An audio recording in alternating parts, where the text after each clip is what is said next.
Hello ulit, magandang araw. Bali, may tanggap ulit tayong welding inverter na ang brand Asia 200D. So, ayan.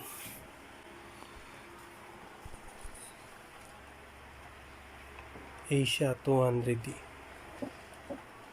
So, sa nakasulat dito, Tagalog, so malamang manufactured by Philippines. Kasi Tagalog oh. Mahalagang paalala. Tapos yung specification pala nito, pakita ko sa likod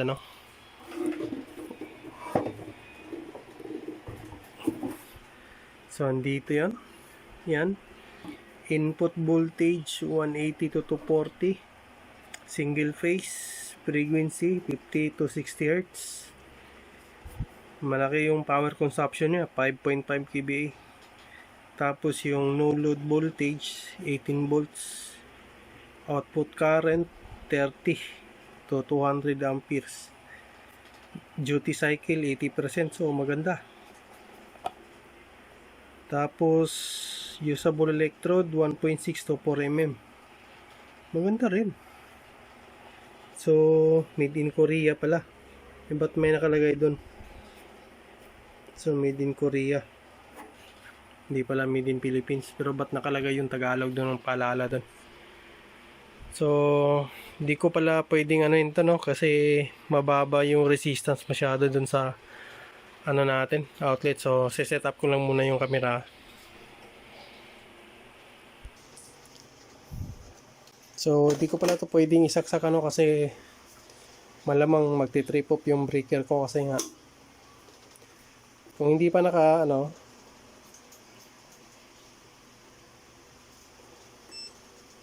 yan kung hindi pa naka-on yung breaker, yan yung resistance. Pero pag in-on ko na yung switch nito,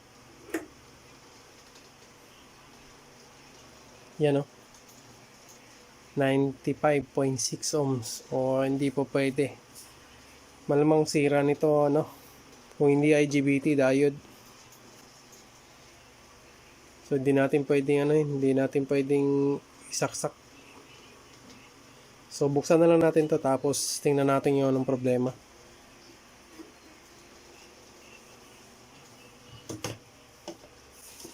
Kahit nasa analog natin yun na nga, sa digital na nga natin tinignan. Subukan natin sa analog. Yan, set tayo ng times 1 times 10 pala yun. So times 1.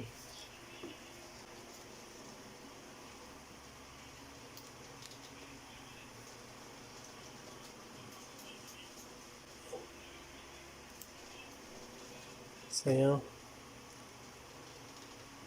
nasa 100. So hindi pwede.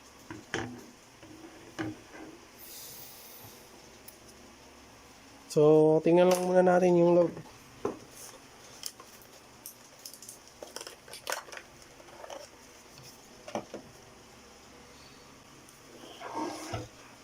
So popost ko lang ng video tapos na lang, buksan ko na lang yung loob. So ito yung laman. Yan So, mahal ang piyesa nito. Ito yung output diode natin na 200 amperes. Isa lang. Tapos, dito sa kabila, ito yung IGBT. Yan.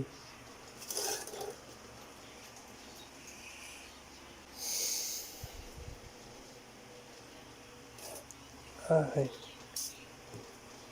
So, hello ulit Bali, tinanggal ko na yung yung board ng welding na to. So, ito yung board. Ito yung control board niya. Tsaka ito yung IGBT na solid state. So, chinek ko yung IGBT. Buti na lang hindi sira. So, hanapin ko lang yung problema nito, ba't may resistance tayo dun sa ano.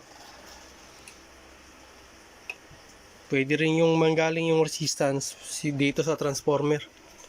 Pero hanapin ko muna. Tapos dito may nakita akong isang problema. Yan o, sunog.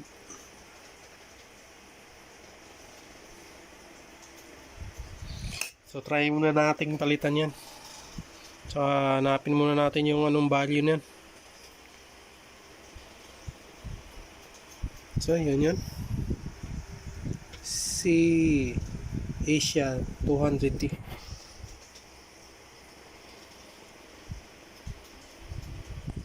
So bali ito na ulit ano. Bali ang pinaka problema pala ng welding nito walang output yung ano, yung welding na to. So ayaw mag-welding at saka nagka-problema dito yung PWM. Yan ang ano natin. So nagka-problema yan kasi may nasunog na piyesa no. Pero hindi naman tayo masyadong nahirapan kasi nga may nakuha rin tayong diagram nito. So yan din, ito natin yung ilaw.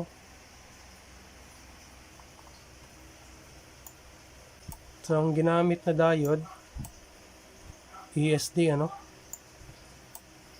solid state diode ang ginamit, pati yung IGBT. Ito yung IGBT. Yan. Solid state ang ginamit. So ang mga piyesa na ganito yung solid state sobrang mahal. Siguro ang isa IGBT nito nasa 4,000 mahigit, at saka yung diode naman nun mahal din.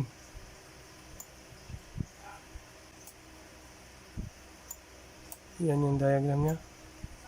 Isa lang ang capacitor na ginamit, pero yung microfarad 1,500 UF 400 volts. So try ko lang munang i-testing welding to ano, kasi nga medyo nakuha ko na yung trouble pero hindi pa ako sigurado masyado. So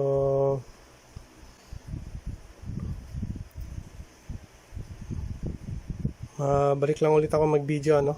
So try ko muna itong ano, testing welding.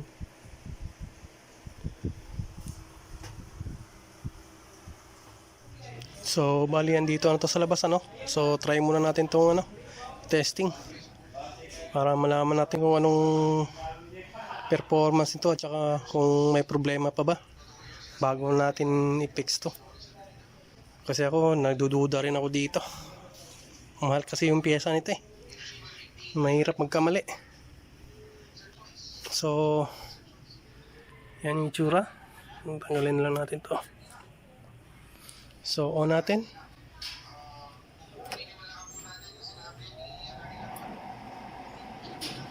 So ayan. Subukan muna natin yan ano, dito.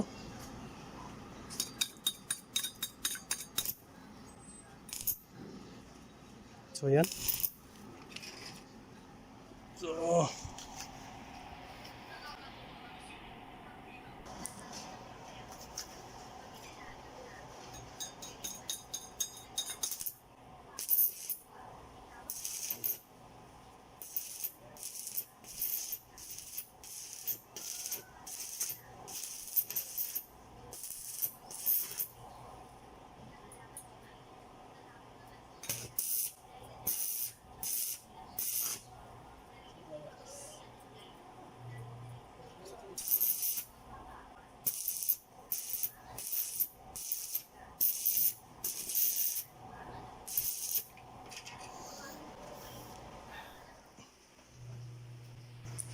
So hello ulit ano, bali nabuo na natin yung ano, yung welding na to. So pasensya na pala sa ano, hindi ko masyadong naipakita paano ko ginawa to, pero mamaya ko na lang ano, doon na lang sa ano natin, sa board view natin ipapaliwanag ko kung anong nangyari dito sa welding na to. So ayan. So nakita na natin tong ano, tinesting sa labas ano. So okay naman siya. So balik tayo dito sa diagram ano. So bali ang ginawa pala natin dito sa ano na to, ito yung buong control board, no? Ito. So kung napapansin nyo, dalawang piyesa lang yung ginamit dito sa ano, isang ito yung PWM, yan, at saka yung ginamit dito sa isa, makikita nyo, PIC na yan, PIC 16F71716. So pagka PIC ang ginamit, alam nyo na, ito yung microcontroller.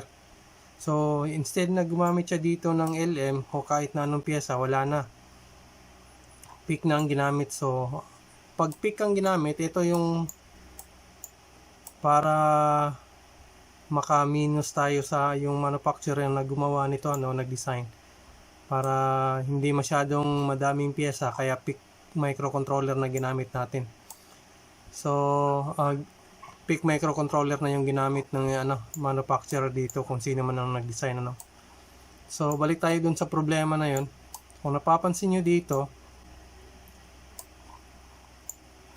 yan, ito yung output diode na ginamit, tapos ito yung IGBT. Yan, ito yan. So tapos yung piyesa na nakita nating nasunog, ito yan. Ito yung piyesa na yan, itong resistor na to. Tsaka ito pala yung ano, isang unang labas na gumamit ng automatic na BRD, ano, hindi gumamit ng manual. So anong ibig ko sabihin, ito yon, BRD. So yan yon, magkasama yan dun sa output terminal natin dun sa welding, ano. So pag tinik mo dito, yan, oh, yan, magkasama yan, dalawa na yan. So ang function yan, ang function ng BRD, pagka wala ng load yung welding, hindi nyo na nadikit yung mismong electrode at saka ground, ang function ni dito ni microcontroller, papatayin niya yung PWM pansamantala hanggat hindi mo sinashort yung electrode, ano. So diyan yung function ni PIC dito, at saka ang isang pinaka function niya dito ay yung arc at saka yung ano nito, nagko-control dun sa BRD. Kaso nga lang, sa case na to, nasira yung BRD. Ayaw nang gumana, no? Gawa nga nang nasunog tong resistor na to.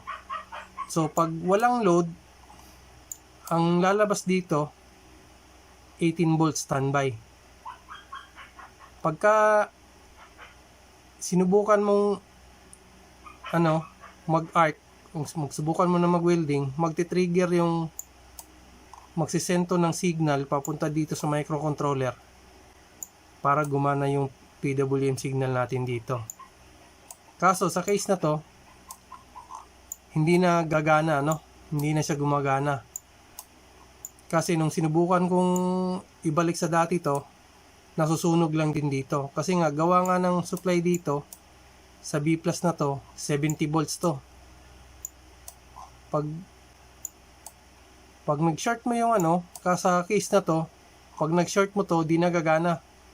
Sa welding na yon, kahit na i-short mo na to, pag nag-weld ka, i-short mo na yung electrode, di nagagana. So wala nang ano, walang makukuhang signal to. Kasi nga may problema na yung microcontroller natin. Ito yung PIC ang ginamit, ano. So kahit na bumili ako ng piyesa na ganito, PIC, so wala rin tayong mahanap kung anong tamang program nito, ano, kasi pinoprogram to eh. So kahit napalitan natin to, kahit nakopyahin natin yung data dito, ang makokopya lang din natin, sira lang din. So instead na kaya bumili tayo ng bago nito, kahit na bumili tayo ng bago, hindi rin natin mapapatino yung welding kasi nga hindi natin alam yung program code nito. Kahit na alam ko man, mahirap din para sa akin.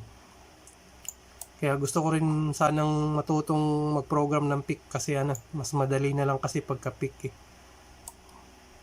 So sa case na to, ito yung ginamit dito. Pagka Ang supply pala dito, dapat may standby. Standby na 18 volts to.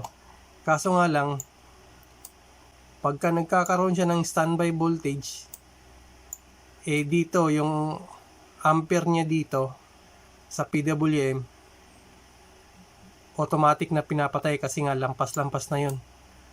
Kailangan lang natin dito, pumunta rito is 1.3 volts lang. Pagka 18 volts ang nandito, hindi na itatama ni microcontroller yung program na papasok sana dito. So ang ginawa ko, para wala naman tayong magagawa rito, sayang lang din ang unit kung hindi natin magagawa, no? So ang ginawa natin dito, kasi po ito yon, tapos papasok dito, dito pala magsisimula tayo. So ito yung B+, dito, yan, no? So ito yung B+, may isang connection dito na papasok, ito yon. So ito yon, papasok dito sa resistor na to. Yan, pupunta rin dito sa natin, yung optocoupler natin. Ang function ng optocoupler, siya yung magsasabi na may magkakaroon na ng load yung natin, yung PWM natin. Siya yung magsasabi dito, magsisend ng signal papunta sa autocoupler para mag-switch yung microcontroller natin. So, kaya naman di na natin magawa yan kasi nga sira na yung may part dito sa microcontroller na sila. So, ang ginawa natin, ito yung diode na to, as is na lang to. Tapos, ang ginawa natin, di ba magkarugtong yung connection ng ito, yung BRD at saka yung dalawang terminal. Makikita nyo sa welding na gumagamit ng BRD, may dalawang wire dun sa terminal. So ang ginawa ko, para tumino lang yung welding, tinanggal na natin yung BRD. So tatanggalin muna yung dalawang connection doon. Tatanggalin mo yung dalawang connection ng BRD sa terminal, tatanggalin mo yon. Tapos ang ginawa ko rito, nilagyan ko siya ng yung resistor na to, binabaan natin na 270 ohms, binabaan din natin. Tapos yung diode na 407, tinanggal din natin to, ginawa natin jumper para mag-switch on parati to, para lumabas na yung PWM nya. At saka ang ginamit na dito, transformer na output natin, dalawa, papuntang IGBT signal natin. So yun lang ang ginawa natin dito, So tinanggal natin yung wire na nagko-connect dun sa BRD. Tapos itong resistor na to, binabaan natin. Tapos itong diode, ginawa nating resistor din, para mag-switch on lang tong natin, yung tawag dito, yung photocoupler natin na 817. So yun lang ang ginawa natin para, so bali tinanggal na natin yung dito, yung BRD.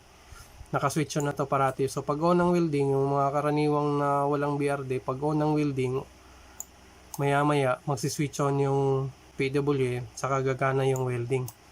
Kasi sinubukan ko rin tong hindi ito paganahin, kaso nga lang hindi rin lalabas yung matinong spark kasi nga may konting sira lang naman dito kasi dito sa indicator dito merong yellow wheel yan. Pagka hindi umilaw yung yellow na to, baliwala lang din, magkakaroon siya ng output, kaso nga lang walang arc, mahina talaga yung arc. Subutin na lang hindi pa sira yung buong microcontroller natin. Kaya yun lang ginawa kong paraan doon. So balik na tayo doon sa sa unit. Kita nyo ang ginamit dito, sobrang mahal to, mga ganitong klaseng diode at saka IGBT. So pagka kayo naka-encounter nito, huwag nyo muna tong ikakabit hanggat yung tanggalin nyo muna yung IGBT connection. Ito yon, yan, tanggalin nyo muna yon, tanggalin nyo muna to, huwag nyo muna tong i-connect hanggat hindi nyo na-clear yung PWM, ano. Sayang din kasi kayo rin ang ano, buti lang sana kung sira pa yung ano, nung pagdating sa inyo sira na to, so, walang problema. Kaso pag buo pa tapos nagkamali kayo ng konti rito, masisira lang din to. Kahit na gaano kamahal to, wala namang sinasabi na hindi masisira to. Masisira lang naman din pagka hindi tama yung signal na pumapasok dito sa ano, nanggagaling dito sa PWM natin.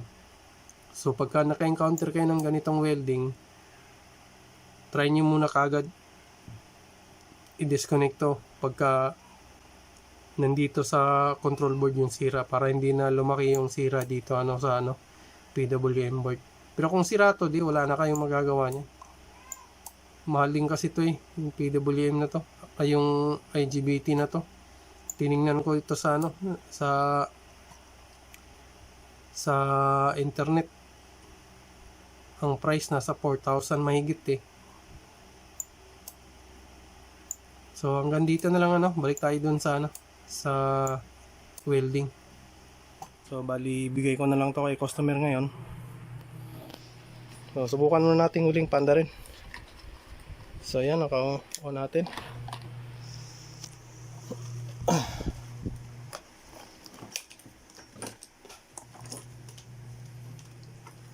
Tapos on natin dito.